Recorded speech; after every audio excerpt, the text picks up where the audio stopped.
vai ser digno do livro abrir e desatar os selos? Quem vai ser digno do livro abrir e desatar os selos? Quem vai ser digno do livro abrir e desatar os selos? Quem será capaz?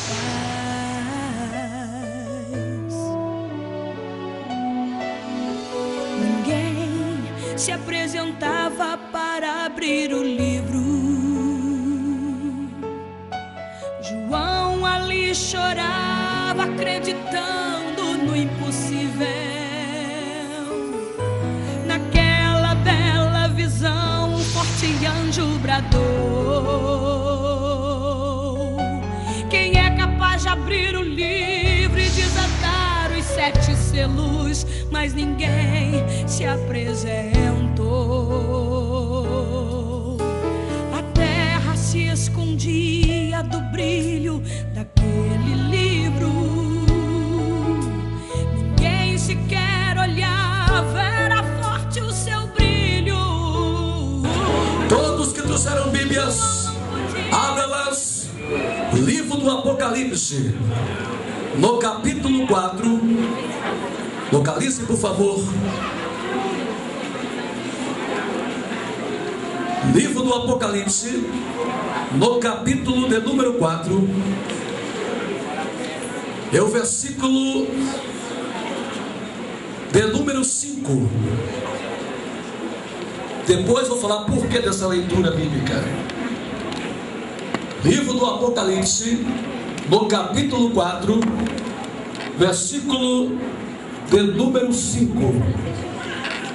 Oh, aleluia. Todos que acharam a referência bíblica, livro do Apocalipse, capítulo 4, versículo 5, diga amém. Amém. Confirmando o que achou. Diz assim a palavra do Senhor: e do trono saía relâmpagos, e trovões, e vozes, e diante do trono ardiam 7 lâmpadas de fogo, as quais são os 7 Espíritos de Deus. Vou ler por mais uma vez. E do trono saía relâmpagos e trovões, vozes, e diante do trono ardiam 7 lâmpadas de fogo, as quais são os 7 Espíritos de Deus. Fraseando com esse texto bíblico, vizinho do capítulo 4 está o capítulo 5 e o versículo de número 6.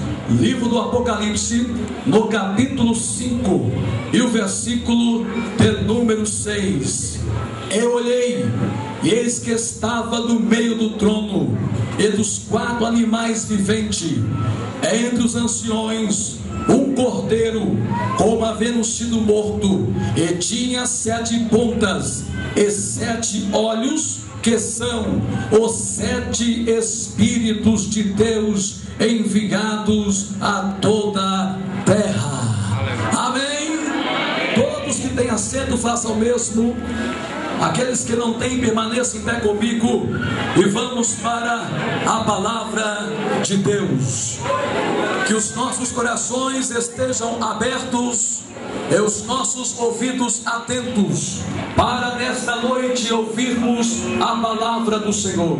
Amados em Cristo Jesus, nós estamos participando da primeira conferência bíblica Jovens Avivados para esta geração.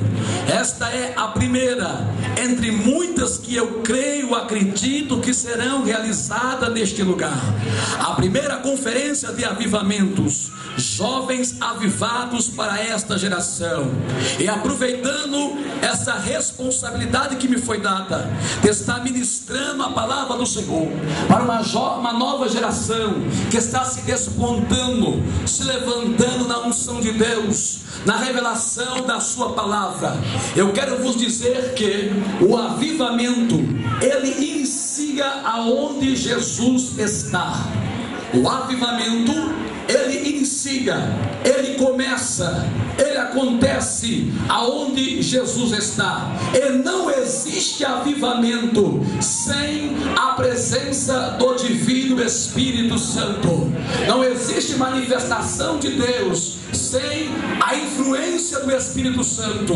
E o Espírito Santo só se faz presente, só está presente, só se revela aonde Jesus Cristo está sendo adorado, aonde Jesus Cristo está sendo glorificado, aonde Jesus Cristo está sendo enaltecido, aonde Jesus Cristo é o centro, é a base, é a honra, é a glória de toda adoração. Logo, nós precisamos priorizar a mensagem cristocêntrica. Eu faço das palavras do apóstolo Paulo as minhas palavras. Jesus é o único assunto do meu ministério. E esta noite eu quero fazer uma homenagem à pessoa de Jesus e à pessoa do Espírito Santo, e vou provar aos irmãos que quando se prega Jesus, as coisas começam a acontecer. E esta noite, com a ajuda de Deus e com a direção do Divino Espírito Santo, quero ministrar-vos a palavra do Senhor, vinculando-a ao seguinte tema: o ministério dos 7 Espíritos de Deus. O ministério dos 7 Espíritos de Deus. O livro do Apocalipse, ele se diferencia de todos os demais livros da Bíblia Sagrada. E por ser diferente, por ter uma interpretação diferente, muitos filhos de Deus encontram dificuldade para entender concernente às profecias e às promessas contidas nesse livro. Alguns chegam até a dizer e a expressar que o livro do Apocalipse não é para a nossa compreensão, não é para a nossa edificação, porque é mistério. Se é mistério é para Deus, porque as coisas reveladas são para o homem. Mas esta ideia, este pensamento é refutado no capítulo 1, e no versículo 1, quando diz assim: revelação que Deus deu para Jesus mostrar ao seu servo as coisas que vão acontecer. Logo, ele não é mistério, é revelação. Se é revelação, é para a nossa compreensão. Se é revelação, é para o nosso entendimento. Se é revelação, é para o nosso ensinamento. Logo, o livro do Apocalipse, ele é um livro que deve ser estudado, meditado, acreditado, crendo que tudo que está escrito aqui há de acontecer. É o livro do Apocalipse, ele se difere de todos os demais livros da Bíblia Sagrada, pelo menos nessa rápida introdução. 3 razões pelas quais o livro do Apocalipse, ele se difere de todos os demais livros da Bíblia Sagrada. Em primeiro lugar, o livro do Apocalipse, ele se difere de todos os demais livros da Bíblia Sagrada. Primeiro, porque o livro do Apocalipse, todo ele é profético. Sim, do capítulo 1 até o capítulo 22, todo ele é profético. É do conhecimento dos irmãos e das irmãs que a Bíblia Sagrada, este total de 66 livros, existe livros poéticos, livros históricos, crônicas de rei, e dentro desse livro existem profecias, existem fatores que aconteceu somente para Israel e não para nós, existem promessas para nós e não para Israel, existem fatos que nós nunca queremos que aconteça nessa geração. Logo, nós precisamos entender e discernir para não tentar espiritualizar tudo, para não cometer uma heresia. Porém, o livro do Apocalipse, todo ele é profético, todo ele é revelado. Aqui tem coisas que estão acontecendo, tem coisas que já aconteceram, e tem coisas que vão acontecer, e ninguém, nem nada pode obstaculizar as profecias de Deus escritas neste livro. Haja vista quem tem uma promessa de maldição, ai daquele que aumentar ou tirar as profecias desse livro, senão todas as maldições contidas aqui cairão sobre ele. Esta é a primeira diferença do livro do Apocalipse. Apocalipse, porque todo